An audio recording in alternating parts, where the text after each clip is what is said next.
It's just a lot to get through. I'm just trying to get all this across. I'm trying to also remember most parts of the movie as well. Boobs and guns, mate. Boobs and guns. That's all it is, isn't it? Just boobs and guns.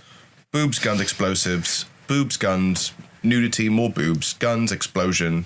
Leather. Leather, explosion. Ending wet. Okay.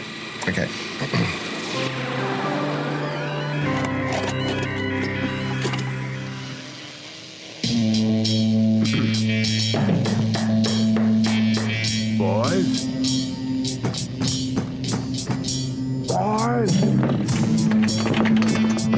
Stop watching that trash! One man's trash is another man's treasure.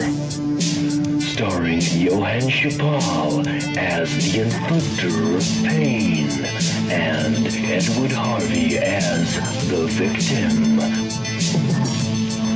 From Studio Enigmatic comes The Trash Tapes.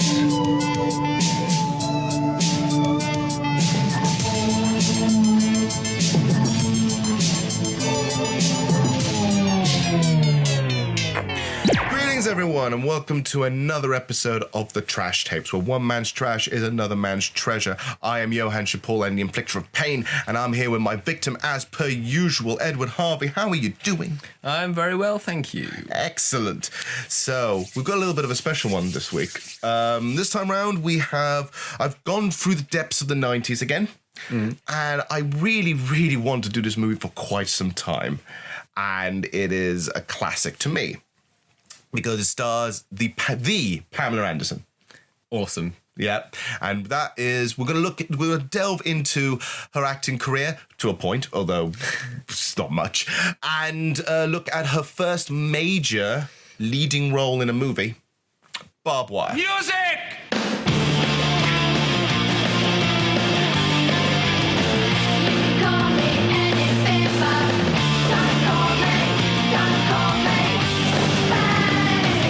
You a cop?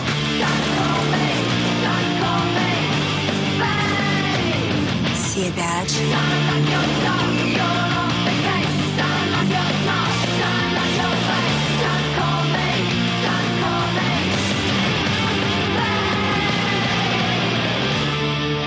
Don't call me babe.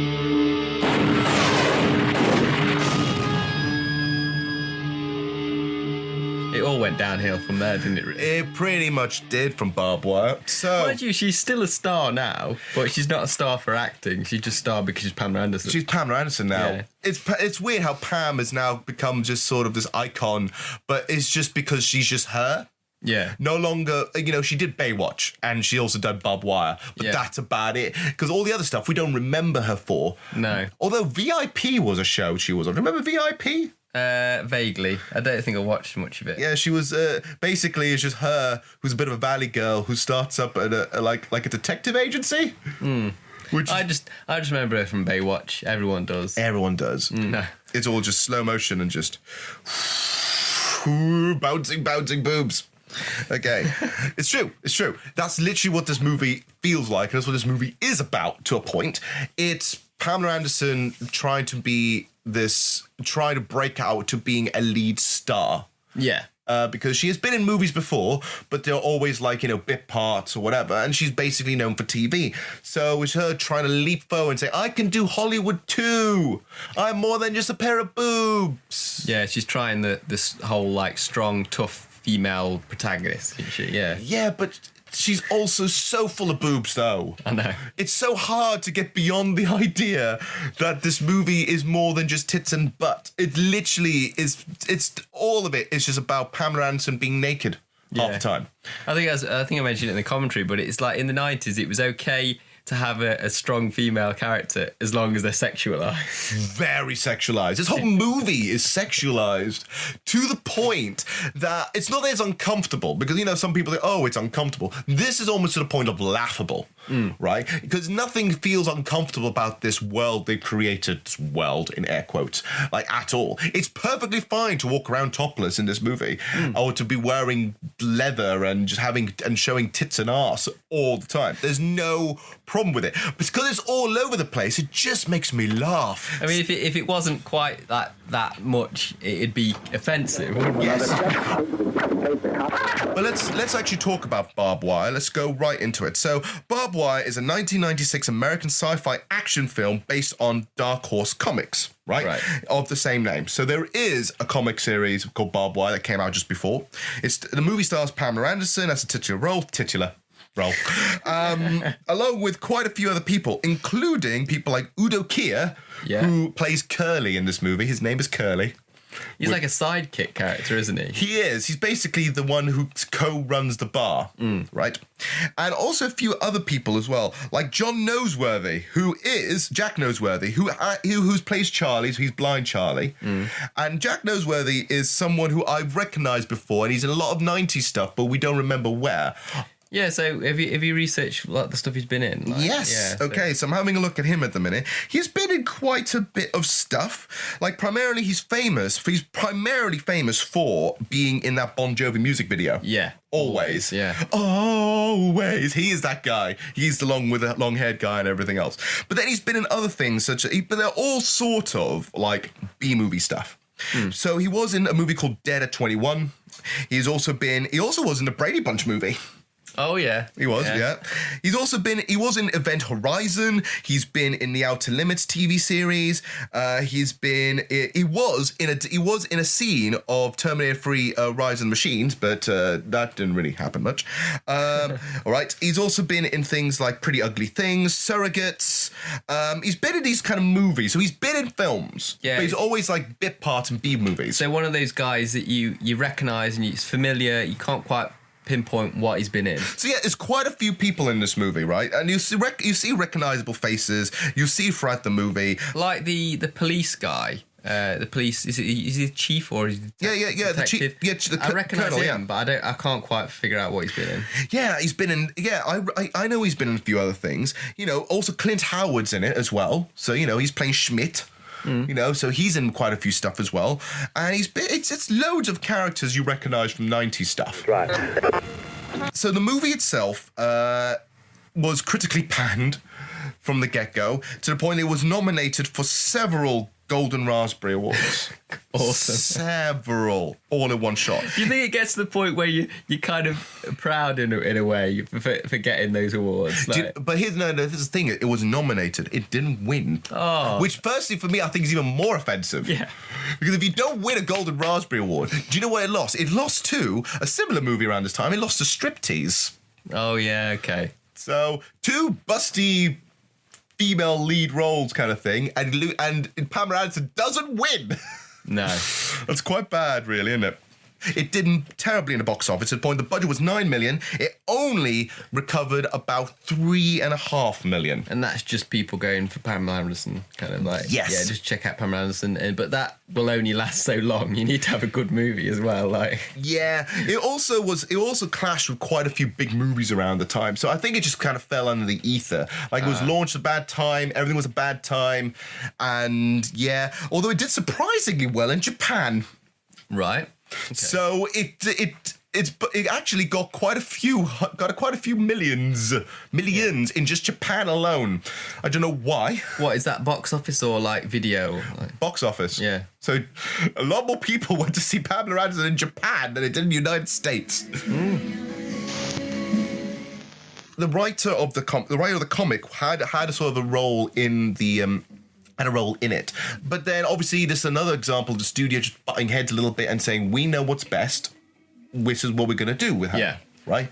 And one of the biggest things is they wanted more nudity. Right. right?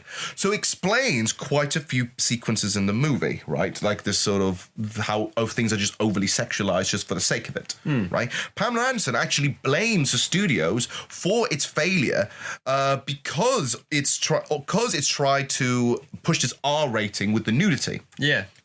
She basically said Pamela Anderson actually blamed the studios for making the movie Bond by forcing the inclusion of more nude scenes. It does feel forced, doesn't it? I mean, it's funny that it's forced. When we were watching it and we're finding it funny that it's like a random flash here and there. Yeah. But in terms of making a good movie, it can't be forced, can it? It needs to be like feel right. It needs to feel natural. Yeah. Natural to be nude.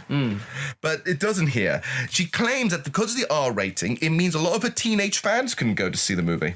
Which is true. Yeah. But you know the teenage fans would just be horny 14-year-old boys. Yeah. Who would manage to see it anyway. Oh, yeah, on video. But they wouldn't have been able to go and see it at the cinema probably because we won't get in. Yeah. Yeah. It's probably just that crowd just kind of got the video later, didn't they? They did. Yeah. Thing is, knowing this, an R rating was never like a killer in the 90s. In fact, sometimes it pushed it, right? Yeah. But imagine Barb Wire being a PG-13. It feels like you're missing a trick there and also doing something weird because why did you hire Pamela Anderson in the first place? Because Pamela Anderson is all about sex appeal.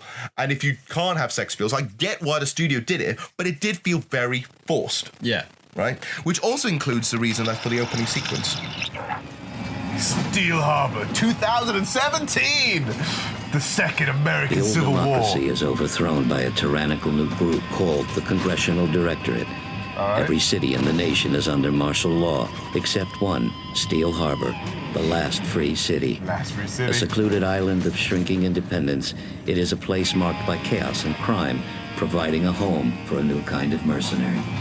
Yeah. This is what you don't expect this from a Pamela Anderson movie. No, she was really going for it with She was, I do not want to be Tits McGee. I want to be proper hardcore. Yeah. Thing is, in the 90s, you could have like female heroes, but as long as they were like sexualized. Oh my god, she's nothing but tits and ass. Oh, look at it, she's wet as well. This is a rock cover of Word Up. Yeah, it is. It's before Korn did it, didn't it? Didn't know just what to do. Oh my god. Look at her. This is literally us sneaking into like her Playboy shoot, isn't it? This is what this is. Look at it. Oh my god. Boobs. This is just a music video, this title sequence. A sexy music video. It's just a sex music video just so we can see her tits. Look at her tits. This is literally what this thing is telling you. Look, we got Pamela Anderson. Hey, we got boobies. Didn't Pamela Anderson like later get like a boob reduction? Yeah, so they she were did. back to like kind of normal. Like, She did Yeah. when she got older because she actually was feeding top heavy. Yeah. You know, in the 90s, big boobs were amazing. Now, when you got a little older, you think, oh shit, I have to sleep. My back hurts. What? Now she's on a swing. I love it. Oh. The opening scene itself, the movie pretty much starts, first of all, with a crawl saying about this backstory, which we'll get to in a minute. But right afterwards, the title credits, the opening credits, bam, it's literally a wet striptease. Yeah. Like an MTV style music video that's like explicit, you know. Very explicit. Yeah. And that is probably the most sexualized Barb is in the movie, right? Because she's literally doing a striptease in a sort of a leather dress outfit with her boobs popping out. You see nipple, like, instantly. Yeah, lots of boobage. Being covered in water and champagne, splashing around, being like seductive, and it's weird, right? But there's a reason for it, why that scene actually exists. So, the opening wet strip, in which Barb dances in a strip club with her breasts hanging out in a rubber dress while being sprayed with water and champagne, Yeah. was actually suggested by her in the first place.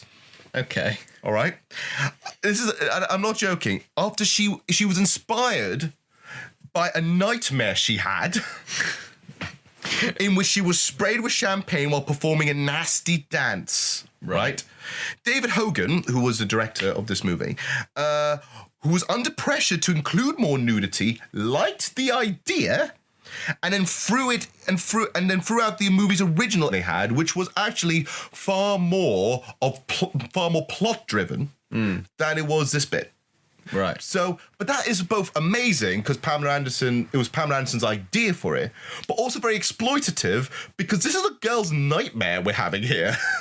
This is a nightmare about someone being like, forced to dance for me, and then it's like perfect, let's put it in the movie. Yeah. Sexy. Yeah, do you know what the comic book looked like in terms of the style of it? It looked very much like a 90s comic. Yeah. So, we're talking about Rob Liefeld kind of, big weird proportions, big busts, tiny feet, the whole thing. Yeah. Right? But she started off looking more like Sonya Blade from Mortal Kombat. Yeah. With the battle fatigues and so on. Because remember this, Barb Wire, she was formerly in a war. Right? So she's a war girl. She's a mercenary. Yeah. She only later on became looking more like the Pamela Anderson character. And then they hired Pamela Anderson to be in the movie. And then this happened. And then, this is the sad thing, the original comic ended its run after the film's failure. Well, it would do. So the movie killed an entire comic franchise. Yeah. In fact, it killed a lot of possibilities. They really were trying to make this a huge success, right? Barb Wire actually was in line to have a video game as well. Awesome. Right? It was going to come out for the PlayStation, Sega Saturn, PC, and Macintosh in 1997, right? It was developed by Cryo Interactive, and the gameplay was going to be similar to Tomb Raider and Resident Evil, with a single-player campaign and a two-player deathmatch mode. But it was never released. Well, it wouldn't make money, would it? No, because the movie bombed and tanked that badly. They said, we're going to save our losses, even though we spent so much money trying to make this movie game, right? Just going to cancel it. I am just more interested in what a Barb Wire video game would be like. And whether it would be like boob physics. You know? Like Dead or Alive, where the best animation is just in the boobs. Like everything else is like a bit shit, but the boobs animation is perfect. Just proper bouncing. Or would this be around the time when we have triangular boobs? So it would just be like Lara Croft with the triangular boobs from the first Tomb Raider. Yeah, probably actually. But yeah, just interesting how they put so much into this, thinking it's going to be a huge success. Nowhere near. It's kind of sad, really. It is kind of sad. It it didn't do that well. Because overall, I mean, the movie's a great watch, but it derailed quite a few people, which is a shame, really. But where else would you possibly go with this movie? This is the thing that's baffling. This movie screams almost a joke. Like, it's ridiculous. How would you make a Pamela Anderson movie about being in the post-apocalyptic universe during the Second American Civil War, while she's also a stripper and also the runner of a bar, that's also a radio station, that's also a ground for a seedy underbelly? How could you make that anything else other than silly? I don't know. And I know it sounds harsh, but in order to make Barb Wire a better movie, I don't think you can't cast Pamela Anderson. Pamela Anderson's the thing. Yeah, I mean, it makes a funny bad movie now to reflect back on. But in terms of it at the time, if you wanted to make a successful movie, you needed someone else to play Barb Wire. Because it's like, the flashbacks where she's a soldier. Yes. How out of place does she look, like, as a soldier? She looks so pretty. Yeah. In this soldier flashback She's still in sequence. full makeup as a soldier. She is. And looking fabulous while doing it. Yeah. Like, it's really, really bizarre because the whole point of her character, she's a mercenary, so there's a lot more war flashbacks, which would have helped fill out her character a bit more, admittedly, but she seems so out of place. Yeah. So out of place in the sequence where she's like, we gotta wait for the guy. We gotta wait for him. We gotta wait for Axel. And it's like, no, he ain't coming back. No, come back. Helicopters flying, explosions. I mean, it kind of, it sort of looks like a porno soldier girl. Like sort of really sort of out of place, but like a glammed up girl they've just put an army uniform on. It basically is like softcore porn. Yeah. It's basically a softcore porno version of itself.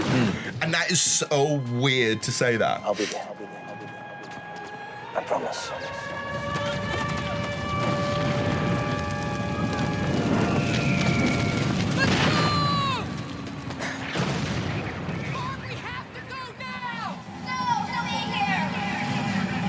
Oh no. So, now... Are you Margaret Lewinsky? Yes! Oh my god, Pamela's showing emotion! She's showing emotion! It's so rare! You guys gotta get out of here! Go! That's it! Come on, let's go! Come on, get in! Oh no. The second American Civil War happened, and she was in it, and everything's gone to shit. She's like going... Can I just say, at least it's a different expression than what she has before. You cheated me out of $1 million, Smith. I should blow your head off right now. To break down the plot, right, I'm going to have the DVD. I'll read the back. Okay. Call her dangerous. Call her deadly. Call her a mercenary. Just don't call her babe, which we'll get to in a minute. Pamela Anderson is Barb Wire, the sexiest, toughest woman in Steel Harbour, a city marked by chaos and crime, providing a home for a new kind of mercenary. Okay? If you've got a problem, Barb Wire is the solution. She'll use any dangerous weapon, including her body. Yeah. To make what she wants, crossing the line for no man until one day Axel Hood hits town. Right? So that's a mercenary buddy. Yeah. Okay, he's on a mission, and Barb is the only one who can get him out of town alive. Will Barb help the man who once betrayed her? There's only one thing that can be sure: she can get anything she wants for a price. Are you ready to pay? What a bunch of baloney! It kind of that synopsis seems like it's written by the Sun newspaper. Yes, it's all sleaze. Yeah. All sleaze. And I kind of love it. But this is the interesting thing, and it's kind of the reason why I haven't got into the plot entirely yet. It's because it strikes a humongously similar output to the 1942 movie Casablanca. Yeah, which is a polar opposite, really, in terms of the style of it. Yeah, completely. It's basically the movie Casablanca. Now, if you've ever seen Casablanca, you've seen Barb Wire, right? But if you haven't seen Casablanca and you can go into it, we're going to go through the plot bit by bit, and you're going to notice maybe the ones who've seen Casablanca will notice weird little changes, like the fact it's based in the mystical year of 2017. Yeah, because the movie opens with a traditional like post-apocalyptic kind of movie where you get like a voiceover and like the text scrolling. Yes, I like, love that. all those movies, like a lot of the like, schlocky ones and stuff started like that, didn't they? Yeah, they always did, and I loved it. Just adds more fun because basically they do that because they need to explain the world. Yeah, they don't have the time. So all we know, exposition dump intro. So you've got this post-apocalyptic universe, right, with cyberpunks, film noir detectives, Mad Max goons, and all this stuff just slammed together. Stardust. I can never get rid of Sean Keeps creeping in, doesn't it? I just slammed. Right, so it's all combined together. Everyone's trying to find a safe haven, and the safe haven is Canada, according to this universe. So everyone wants to escape to Canada. Yeah, because they're always like wanting Canadian dollars, aren't they? All because that's where the real money exists. Yeah. Come on, honey! Get it all off! Oh, for God's sake. Make me stand up for Queen and Country! For Queen and Country, huh? Come on, honey!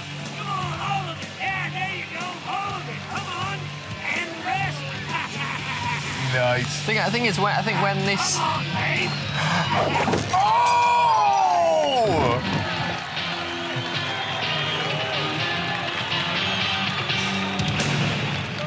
One more person calls me babe. Oh, it's in his face. It was actually embedded in his face. That's hard. That hurts. But then this is where we get introduced to what her role is in general, because she's a mercenary. Yeah. You know, a hitman for hire, you know, that kind of thing. And she's playing a stripper, and she uses it to get her targets, basically, right? Which explains the whole, I'm dancing in a leather rubber suit. And then we're first introduced to basically one of the best lines in the movie, as we all know, is when you do not call her babe. Because you get a stiletto in your face. Yeah, that was awesome. Because the guy is saying, oh, come on, babe, show me some more of yourself, babe. She takes the shoe and puts a stiletto right in his forehead.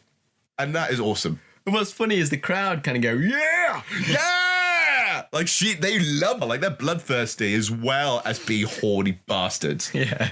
And so the stiletto's thrown and it's dragged away, and then we're taken to the back where she's with the other stripper girls, and this is now Pam as her most Pam, right? This is where we properly see Pam and her acting range, and we thought like, oh, she's doing fine, she's doing a couple of quippy one-liners here, but this is where we start creeping in a few little things that we've noticed. It's like some of the criticism of the movie is that even though the movie has energy, Pamela doesn't. No. Pamela Anderson has absolutely no energy. She's monotone throughout the entire movie. That's when we were watching it, that's kind of what we were commenting on, wasn't it? Like the delivery of her lines, it's just not quite there. It's like, even when it's like she needs like something with more urgency, it's like saying, shit, you know? Like, I love that. Like, it does create like a kind of comedy. It creates a new kind of comedy out of it. Because the thing is, she's consistent for most of the movie as being flat. Like, totally flat. And her voice is always like soft like that. I mean, the sound guy had no danger of her peaking at any point, because she's always like, yeah, I'm Pamela Anderson. So sexy. I'm so sexy, but also sound a little bit annoyed. Yeah. Oh God, where are the lenses? Oh goodness gracious. Oh man, I love it. Fucking love it. It's ace. And that's kind of why I find someone like Steven Seagal funny. Yes. Because he's like that. All the lines are on one level, aren't they? Like, I'm a badass. I'm Steven Seagal. This is how I deliver all my lines. Prepare to die. I'm gonna take you to the bag. The blood bag. Yes. Yes. Any one-liners are literally like without any like nuance or without any drama. Oh. What are you doing here? I'm looking for a light.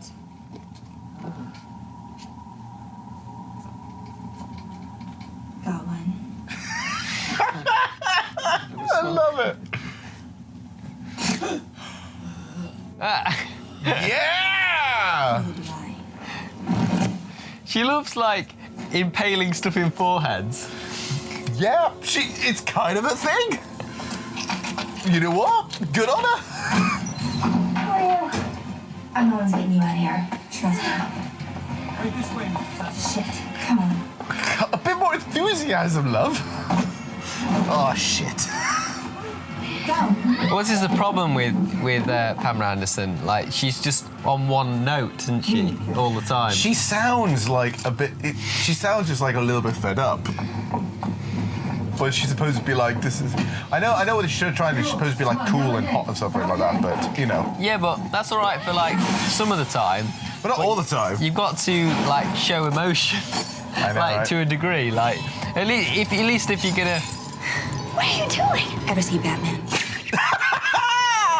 You know, if you're gonna like deliver like one-liners and stuff, you need to have a bit of like pizzazz, not just all be like monotone and stuff. It's true, but at the same time, though, when you're Pamela Anderson and you say lines like, you ever see Batman and you go a fucking grappling hook. Ever see Batman? Ever see Batman? It's like all soft and sensual like that. Ever see Batman? I love it. But the thing is, even when she's like trying to tell someone to shut up, she's like, shut up, my God. I kind of love it. This is based on a comic, isn't it? Yeah, by Dark Horse. Yeah. I'd imagine like the comic being very like witty and funny and stuff, and like it would imagine they would want someone to be able to like have that kind of pizzazz with the dialogue and stuff. We don't know. I haven't seen the comic. The comic could literally be just as sleazy as this. What do you pay this woman? It's the 90s, you know. I'm afraid there's been a slight problem. Oh. I could only come up with half the money. Half the money? Fine.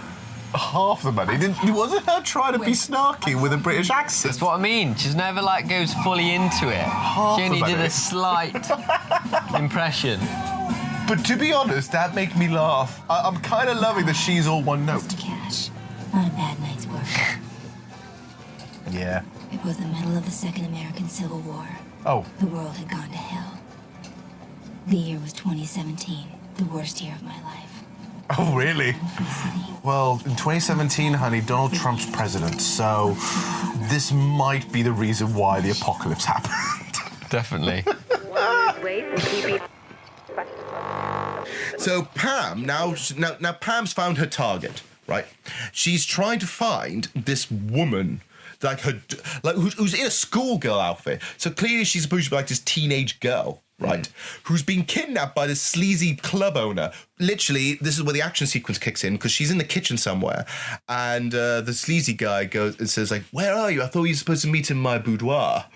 And it's like, "I'm just needing a light." And just pulls out a cigarette and shoots a tranquilizer dart in his face. Yeah. Which is awesome. In the forehead again, like the Stilo guy. She has a thing for foreheads. Like, she has a thing for foreheads. And finds the girl who's hiding in a fridge somewhere. And then this is the chase sequence happens. She's being chased by all the goons in the strip joint.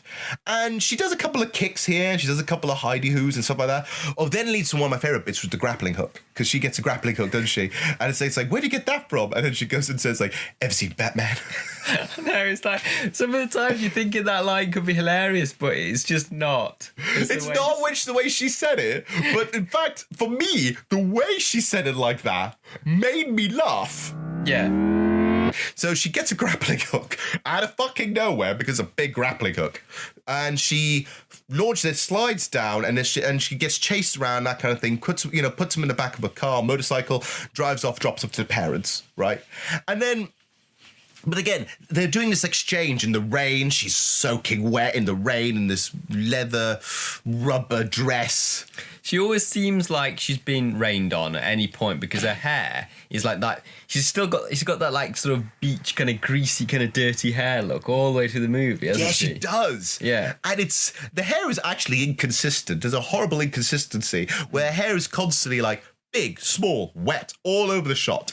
But no one cares, because you're not really paying attention to her hair, are you? It's hard to not take your eyes off the boobs when she's constantly flashing them. Yeah. So she gets the car, half the money, and drives off, right? And then we see her like in what seems to be a glamour shot, like over the desert, looking out and saying, "It's 2017 and it's the worst year of my life." Dear diary. Dear diary. 2017 is already starting off in the worst possible way. Oh.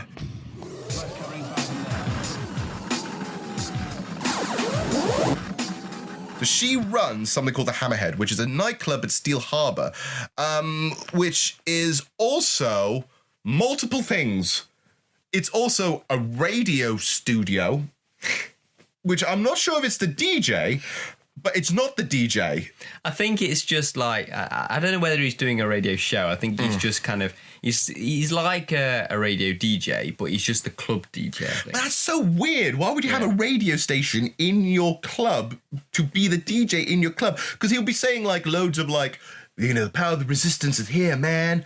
And like saying like, oh no, the coppers are coming round. It's like, yeah, I don't want that in the club. Yeah. I don't want that while I'm dancing or drinking. It's almost like now and again you're like, we'll be right back right after these like special broadcasts. like it's like you're gonna do an advert break or something. It's like, who wants that in their club, right?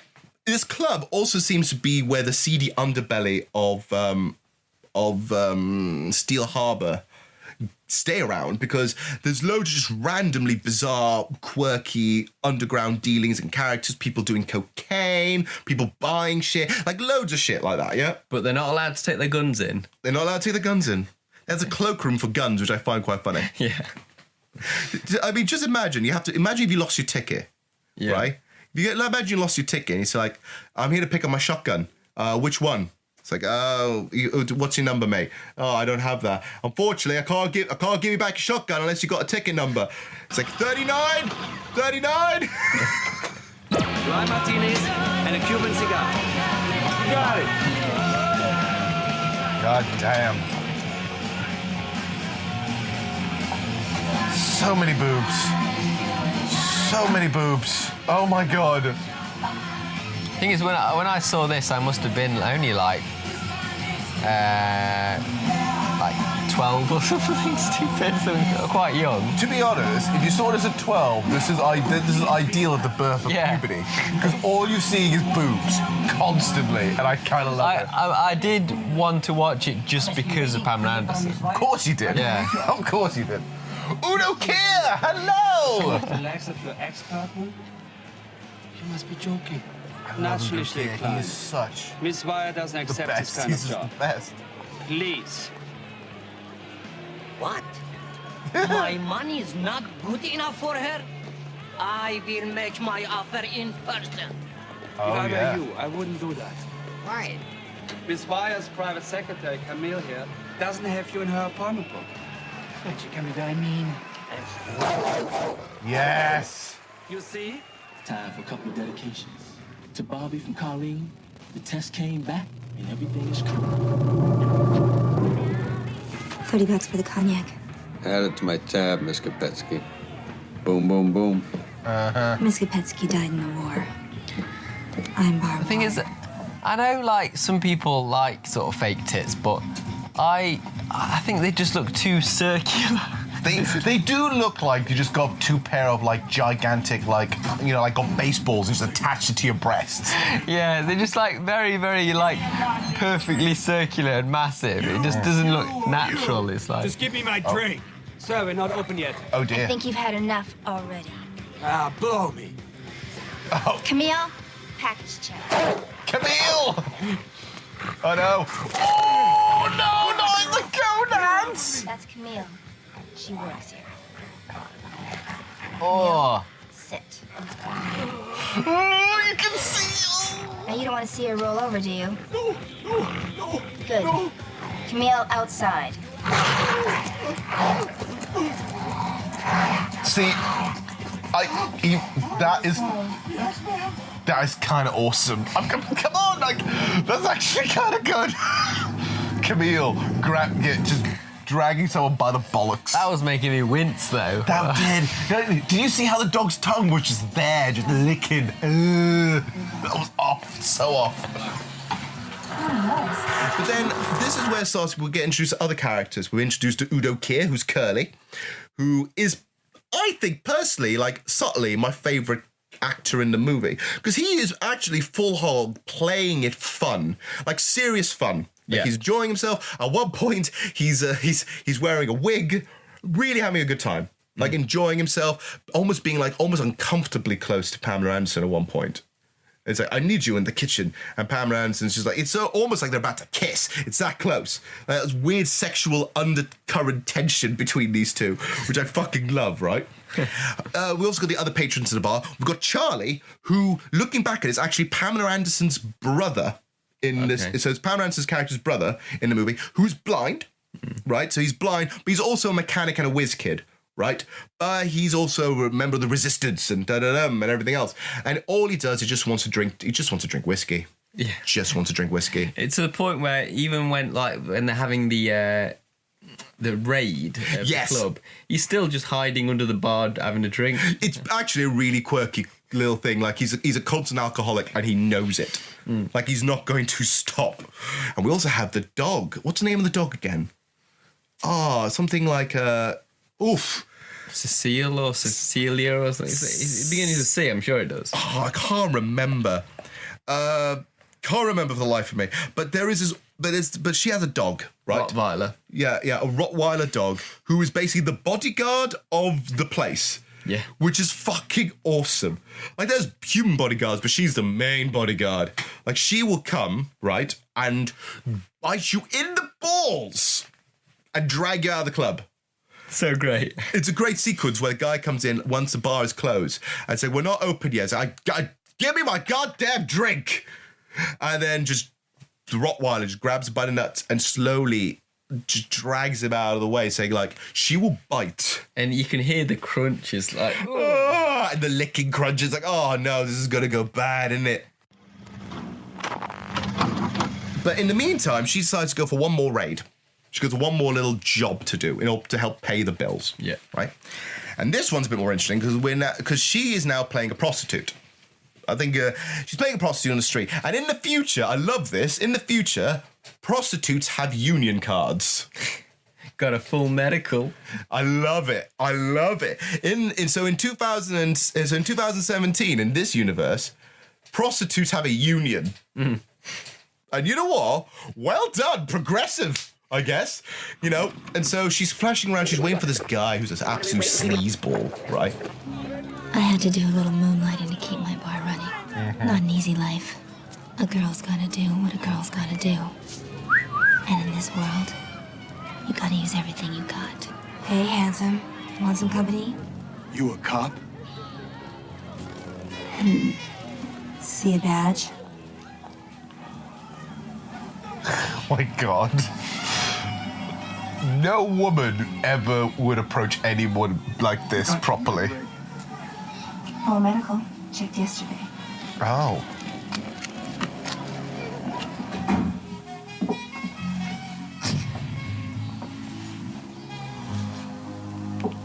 Oh, this place is a mess. Place is a mess. And all the porno mags. Like, she was looking for something like this. I have an idea.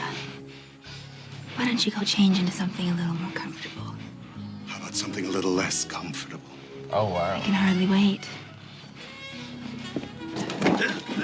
This is where he comes out in a proper gimp suit. She's in half of one, clearly, with a corset. I don't know what that was, but that was cool. That was kind of cool. Yes! I was joking about the gimp suit. I was bad. I'm so glad to hear that. He's such a bad boy. He's been such a... He's been a bad boy. A very bad boy. Now close your eyes and turn around. Oh my God, he's just gonna cream himself right here and then. Kaplonk! Oops.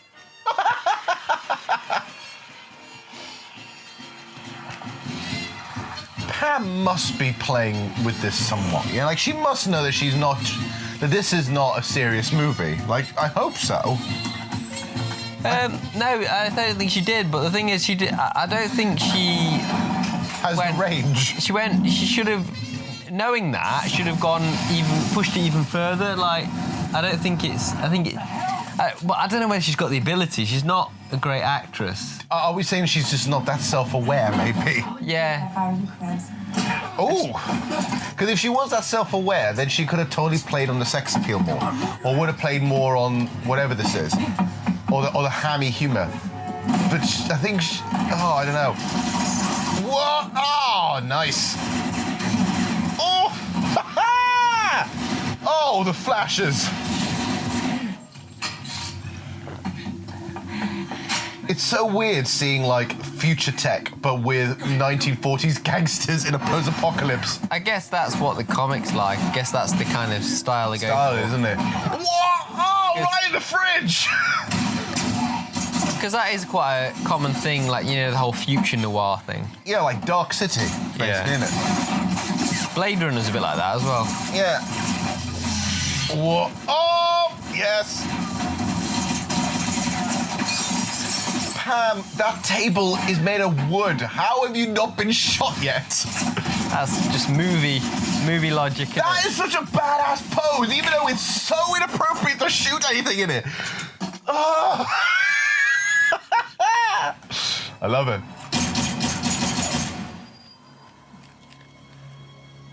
Come on. Yes! Oh, she's pinned. Oh, crotch punch. Way to go, Pam. You're not going soft on me, are you? Okay. He's not going soft. Good. You're my last bail jumper, Cruz. Wake up, sunshine. Please don't kill me. That was nice kicking. You really know your stuff, babe. No. What did you call me? Uh-oh.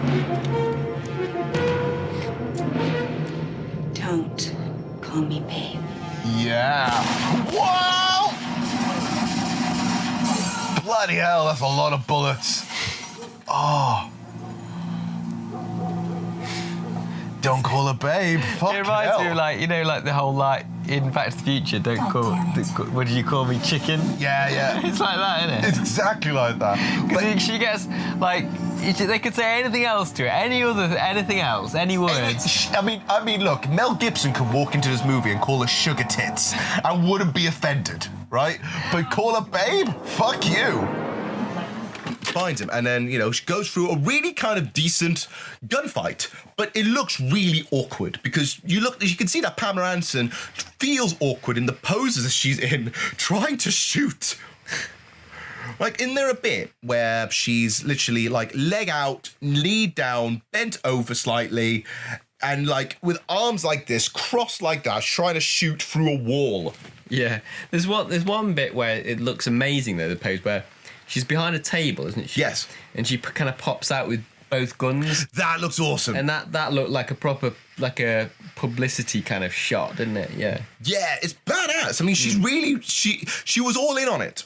And it's also bizarre because she seems to be hiding through magical furniture because she's hiding through a wooden table, but it gets covered in riddled in bullets, and she is not a single scratch on her. That's like a movie stupid logic thing, though, isn't it? That I love it in lots of action movies. Let's just get this polystyrene sheet to hide behind. I kind of love it, right?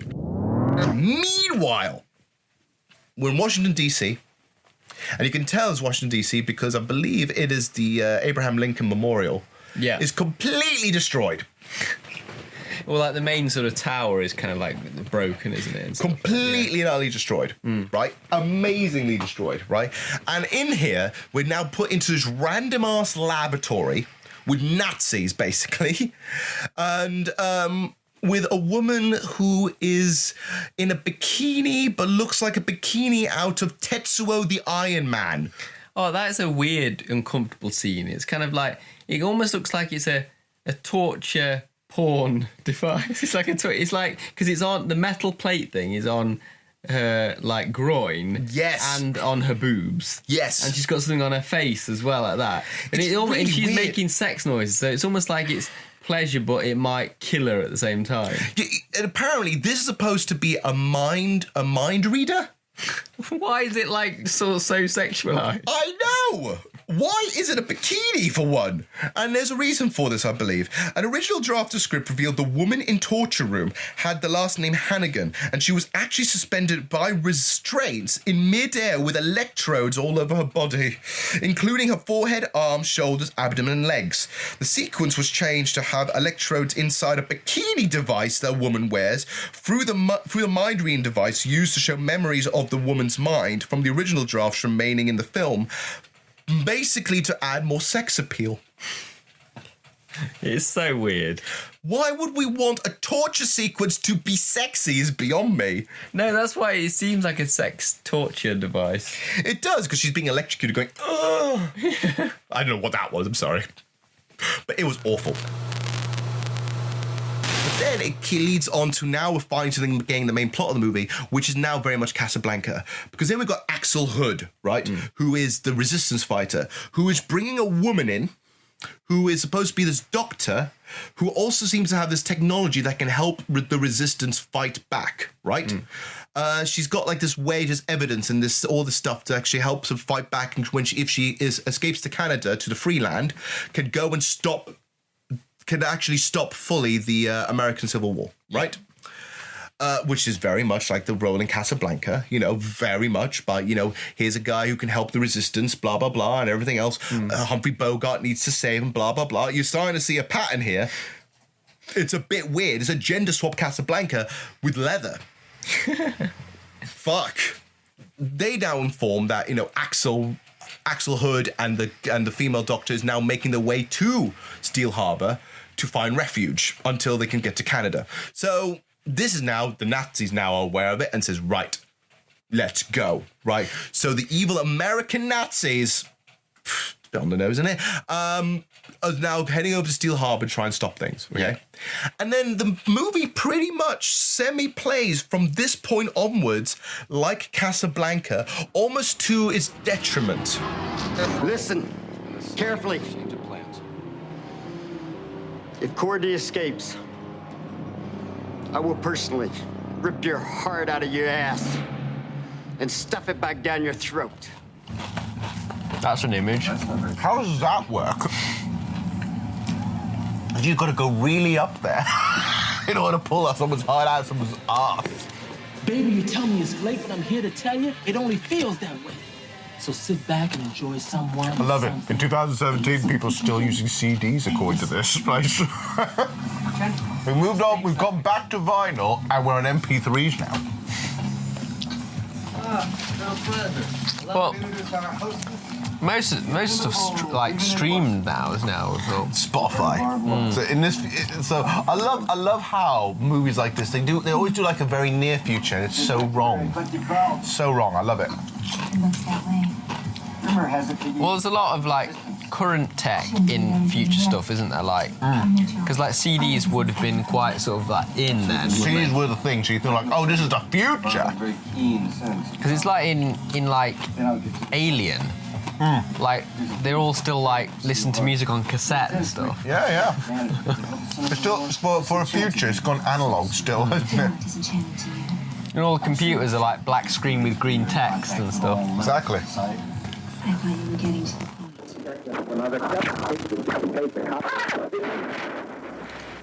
Hammerhead.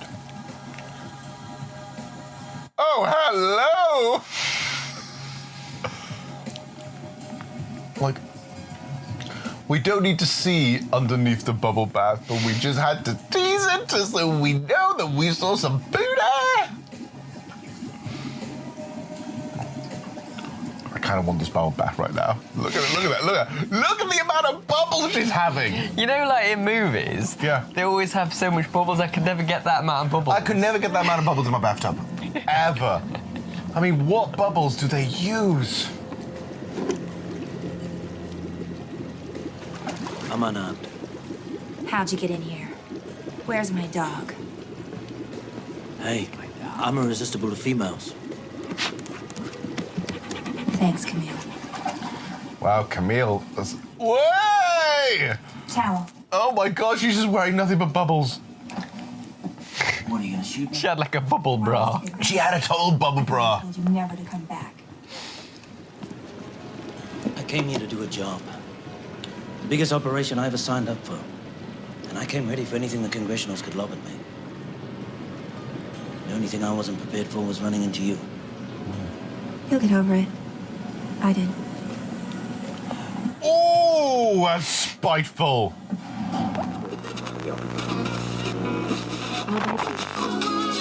Where are the contact lenses? If I knew, you think I'd tell you? Look, we know that Schmitz was here last night. Now, if you know where the lenses are, for Christ's sake, will you just name a price? That's what you do, isn't it? Sell yourself to the highest bidder? I'm out of your price range. Oh, the levels of sass are growing. I'm kind of loving it. Oh no. The invasion of the Hammerhead begins. Bob, put on a dress, love. Put on a dress. Is there another way out of here? Are you kidding? They'll have every exit covered. not going to battle in a towel, is she? Oh, I hope she does.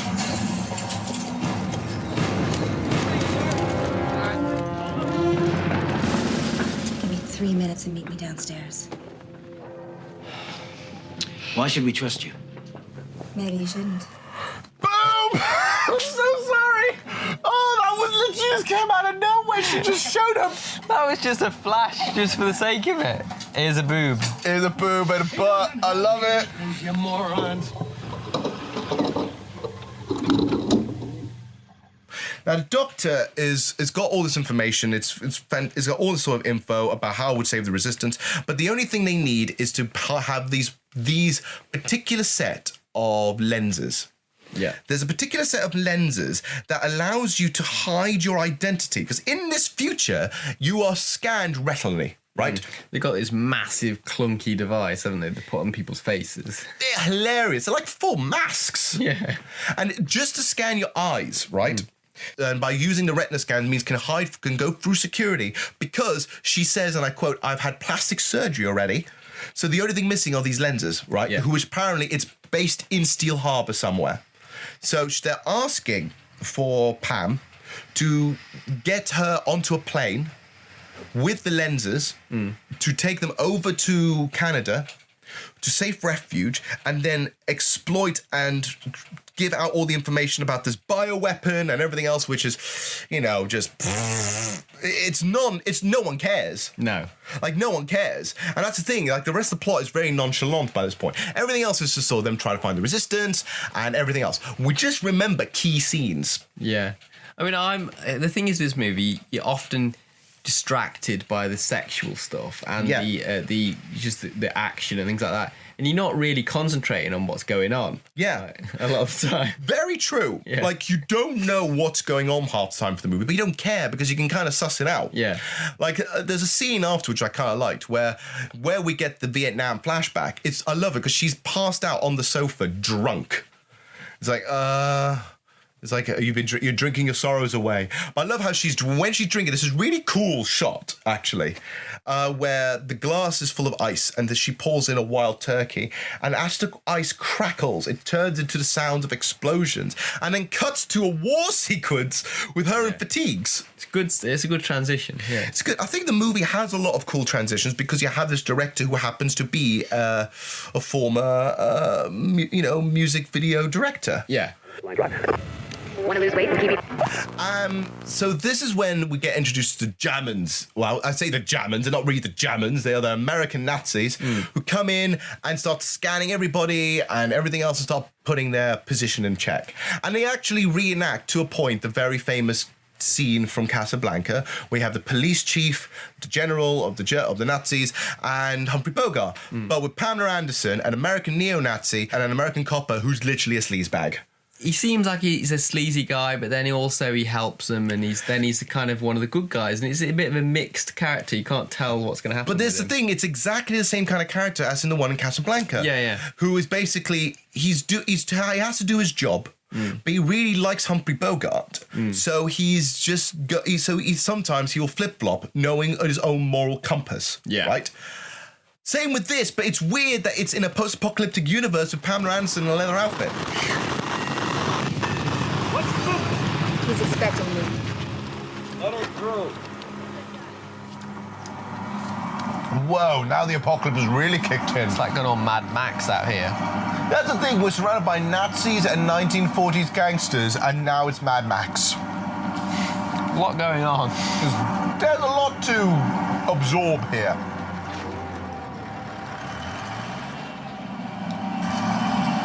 Who is this motherfucker?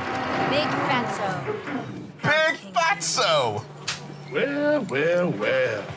It isn't Barb the Buxom. I have a proposition. Oh, now, ain't that sweet. But you know I only like big, fat women. Uh-huh. Can't believe he's in a digger. He's so fat that he lives in a digger. I kind of love him. Oh, now, don't give me that surprised look. Like you don't know what I'm talking about. You didn't drive all the way to the heart of the evil empire to see how my diet's going. we're introduced to my second favorite character in the movie, where they go to this junkyard. Yeah. And we're introduced to Big Fatso. Who's in a digger. In a fucking digger. As a seat, like a throne, is a digger. Yes, I love it. He is the leader of the junkyard gang, who is basically like a forerunner for the black market and a way of escaping out of like the free world and stuff like that. Yeah, and so he's trying to make this deal. But I love it. He's eating. I love it. He's so fat. He has to be in this digger. He's eating chicken. And I love how for Pam as a starting bribe says like, here's something as a little treat. Throw some donuts at him. Yeah. In a greasy bag. I love it. Ooh, donuts. I love it. He's so acting hammy at this point. And he's surrounded by TVs and guns and everything else. It's such an awesome image. It's a shame he's only introduced at this point and never before or anything like that.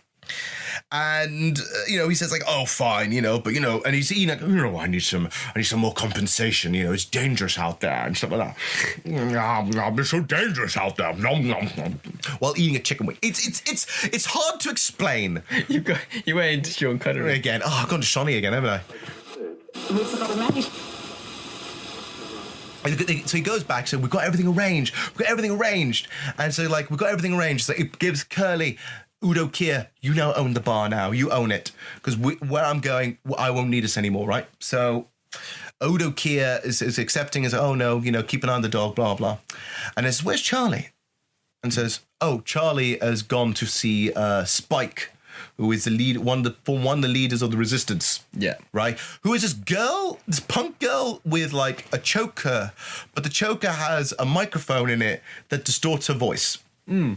A very odd choice. It's almost like when you've got like you kind of got throat cancer. And yes. Like you got your voice thing to like use your vocal cords that you can't use them anymore. It sounds like that, but it's an odd reason why she would need it because she doesn't need it. Yeah. Right.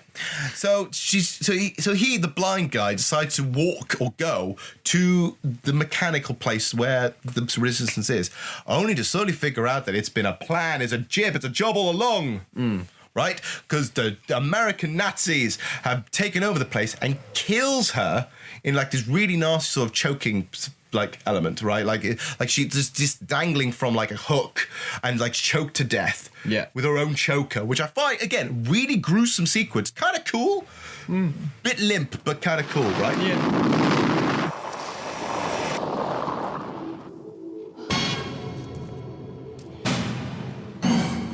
What is that musical tone? Da, da, da, da. What is that? It's like a synth stab, wasn't it? Yeah. That was just so ridiculous. So many dead bodies.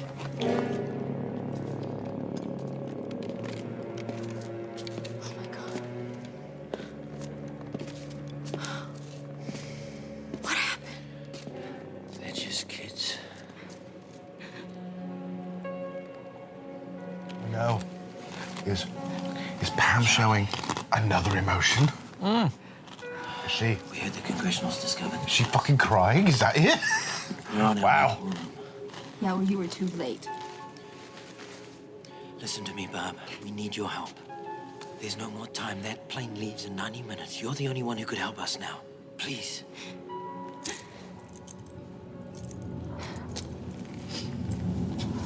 Let's go. Yeah! She is pissed!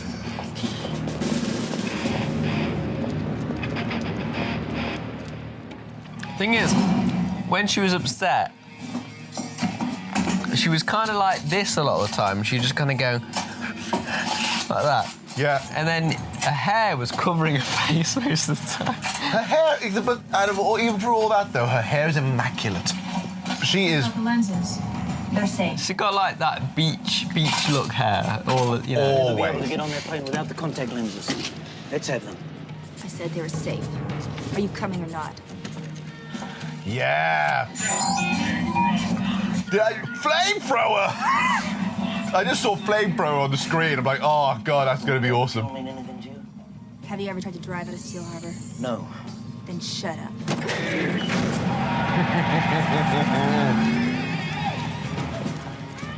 So now that Pam knows that her brother's missing, it's like, fuck this. I need to sort this out. Fuck it. Where is Charlie? So she gets into a killer ass like van. Like she gets into the van, which in the back of it has a motorcycle in it, which is kind of awesome as well, which I love. And Udo Kier comes and finds just literally a slaughterhouse of all of these resistance goons left by the Nazis. Yeah. And then finds Charlie crucified.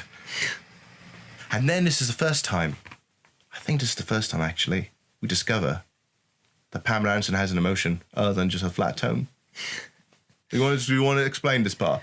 Well, this is what I kind of mentioned it earlier in terms of like her emotions kind of hidden sometimes by her hair. Because she's like, when she is sobbing, she's kind of like crouched over and her hair's all over her face, and you can kind of hear that she's sobbing a little bit. Yeah. But it's kind of, you can't really see the emotion because it's hidden. It's hidden like underneath all this amazingly well-crimmed hair, right? Because she looks amazing in every shot. Even when she's crying, she looks amazing. Even though her makeup's running, she still looks amazing. Yeah. Like pristine.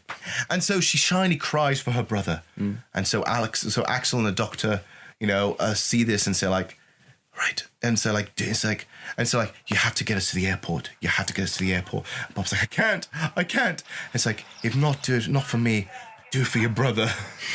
And it's like, okay, fuck it, fine. So you now got Udo Kier, Pamela Anderson, and the resistance fighters all in a truck ready to go to fight off against the Nazis. Chief Willis, arrest these people.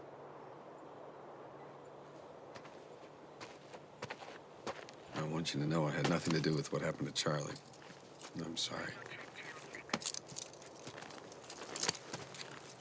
Oh, no. Oh, Pam's kind of liking it. We see the sneaky grenade. Yeah!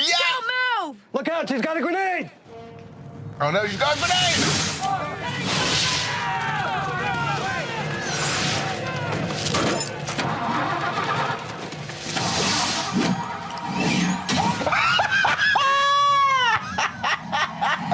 His face was amazing.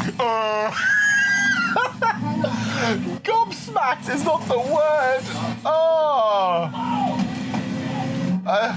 What a way for Big Fatso to go. Well done. Blown to bits in his digger. That is kind of a way to go. I'm impressed.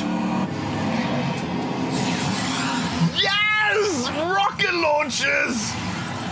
Yeah! Okay, well done. And a car flip, because that's how you do it. More explosions!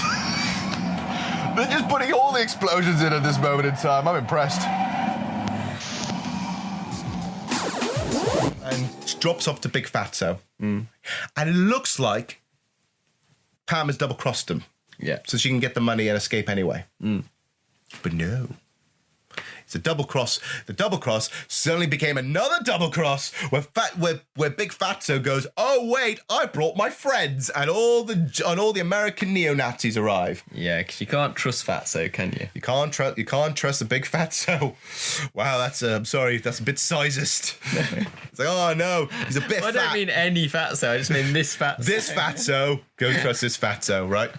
But then you can see, and this is where there's another double cross where the chief of police, as they're handcuffing everybody, right, gives Pamela Anderson a fucking grenade. And this is where I think the action sequences really kick up. And oh my God, it's amazing. Oh, the dial gets turned up quite a bit, doesn't it? Totally. It starts with the first explosion, where she literally grabs the grenade, pulls the pin out, and says, I've got a grenade! And just throws it up in the air, and everyone squabbles like, oh no, it's gonna land. Where does it land? On Fatso. It lands on Fatso. And he does the best expression, like really wide eyes. Yes, while still eating a chicken wing at this point. It's like, ooh. And then she explodes into a million pieces. It's amazing. It's an amazing opening shot. And then everyone's just driving away and escaping this decent car chase, you know, and then she gets out of the motorcycle and starts like shooting everything as it goes. It's really, really cool, badass sequence. Which when she's shooting everything, there's so many goddamn fucking explosions. I love it. It's such an exciting sequence. It's so good. Yeah. It's so good because the explosions are ridiculous. They're all over the shop. Everything explodes. Slow motion. Push.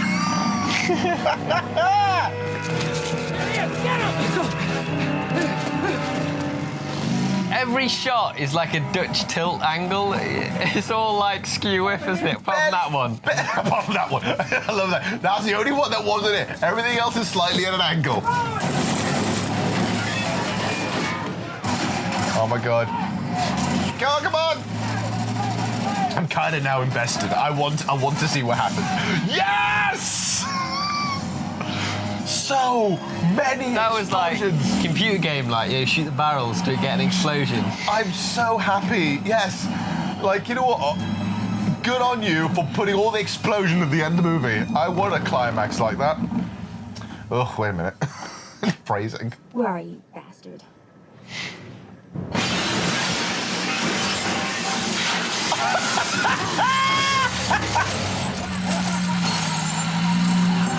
Oh, that's insane. Crazy Nazi-like guy. Of course he is. Look at him. On a fucking forklift.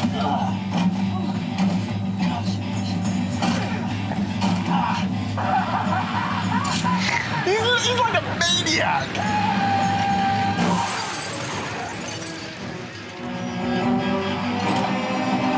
This is quite intense right now. Come on, Pammy. Come on, Pammy. It's like my favorite song. I got you, babe. Don't call me babe. Yes! That was clearly a dummy. Explosion! That was amazing. That was brilliant. One you could clearly see was a doll, but that explosion was beautiful. Mwah! Thank you, Barb Wire.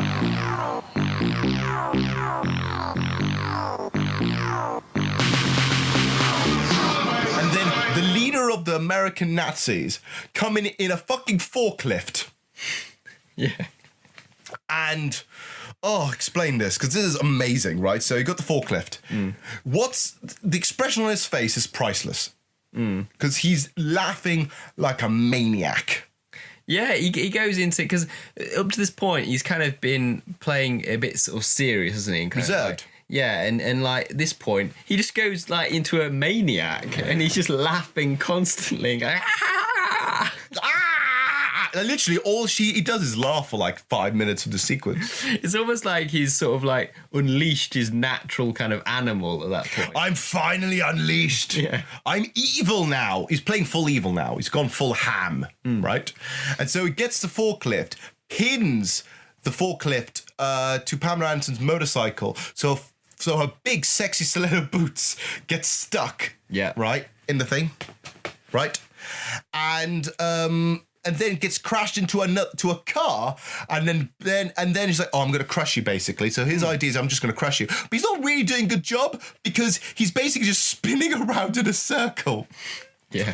While this is happening, Axel, on the other hand, is on a forklift, onto gigantic cranes, like massive fuck off crane. And I love this bit because he goes in, the guy's on a crane, which I find really random. Why is this guy who's in charge of this crane not seeing that there's so much commotion in this construction site? I know.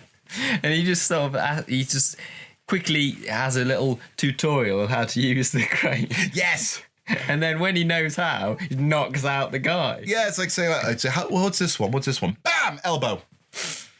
And so he gets on the crane, and this is where it gets perplexed but amazing, right? So Pamela Anderson's trying to get out of the forklift. The guy's laughing like a maniac, is about to shoot her, right? But then Axel gets the crane, attaches the crane to the forklift, and starts lifting it off the ground. Yeah. And over the sea, and it is the most ridiculous What a way to end a fight. So now Pamela Anderson finally gets out. They start kicking and punching each other and everything else.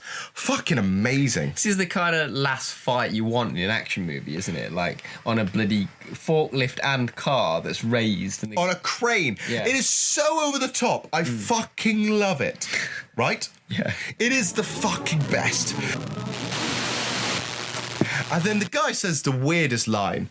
And it's like, and she's like, you can't escape now. You can't escape now at all. This is just like my favourite song. And it's like, I got you, babe. Yeah. So awful. And just before that line, you get the crash zooms of her and then of him. It's like, whoop, whoop. And then she says, don't call me babe.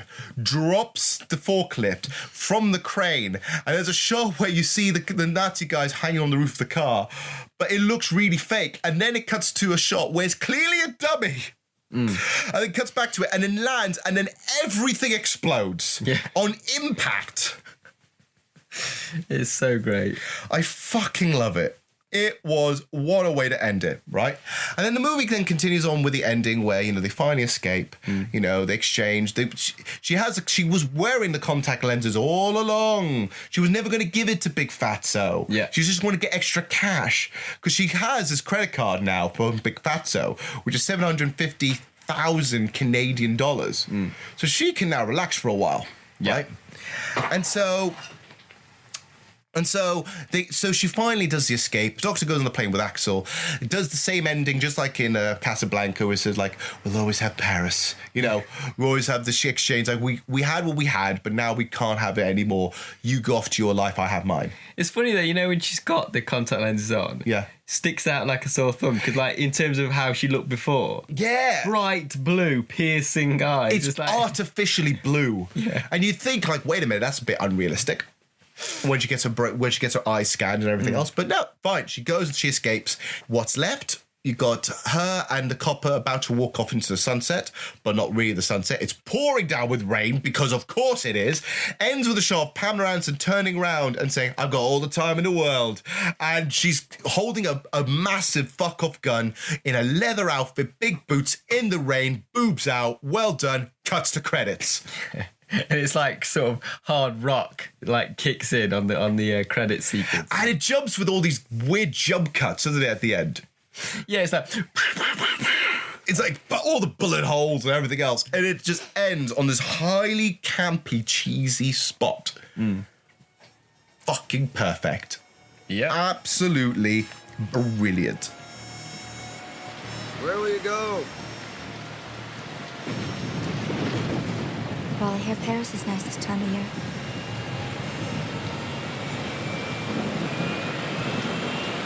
I do believe I'm falling in love. Get in line.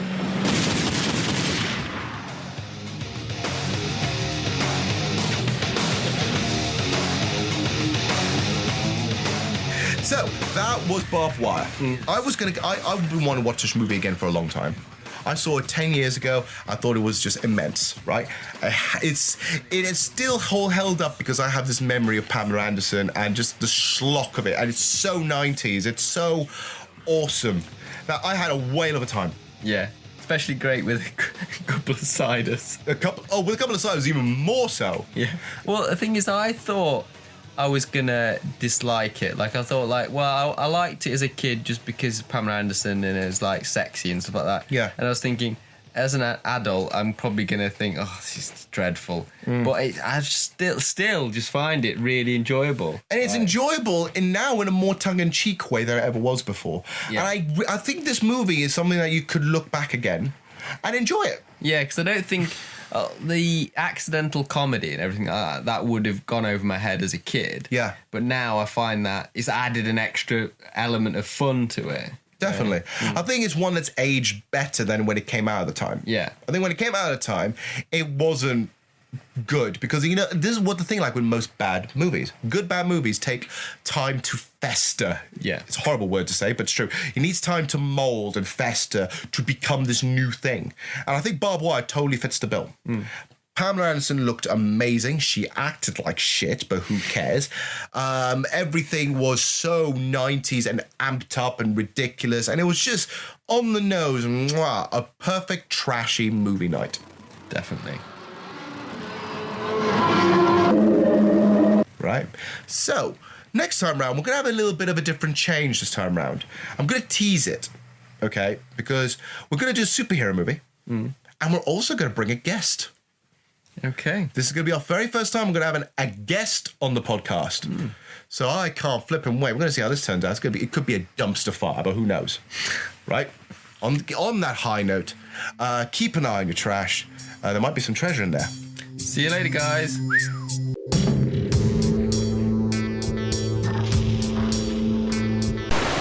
Thank you guys very much for watching. If you like what you see and want to see more trash like this, don't forget to like, comment, subscribe, and hit the notification bell. We also got the Trash Tapes audio podcast, which is available on Spotify, iTunes, and all other platforms. So, until next time, keep an eye on your trash. There might be some treasure in there. See you guys later.